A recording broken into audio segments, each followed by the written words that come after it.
নমস্কার বন্ধুরা, এখন বাজে রাত ৩টে। তো আমি ধান সিদ্ধ করতে উঠছি। আমি সকালবেলায় ধান ভিজিয়ে দিয়েছিলাম, তো এখন আমি সিদ্ধ করতে উঠে গেছি।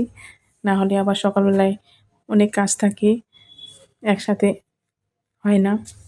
তো ভাত রান্না টান্না সকালবেলা আমাদের করতে হয়। তো আপনাদের তো জানেনই, সকালবেলা ভাত না হলে বাচ্চারা স্কুলে যায়, ভাত তো লাগবেই। সেই জন্য আমি রাতে উঠছি, এই কাজটা যেন আমার তাড়াতাড়ি হয়ে যায়। তো আমার সাথে উঠছে আমার ছেলে আর তোমাদের দাদাভাই। একা একা বাড়িতে যেতে পারি না, তো বাইরে ধান ভিজিয়ে দিয়েছিলাম আর বাড়িতে নিয়ে আসতে হয় ভিতরে। তো সেই জন্য তোমাদের দাদাভাইকে সাথে নিয়েছি। আর আমার সিদ্ধ প্রায় শেষের দিকে, এখনও সকাল হয়নি। তো বন্ধুরা, আমাদের গ্রামগঞ্জে এভাবেই ধান সিদ্ধ করে।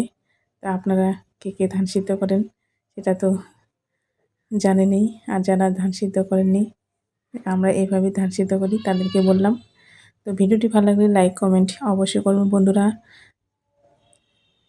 Good night.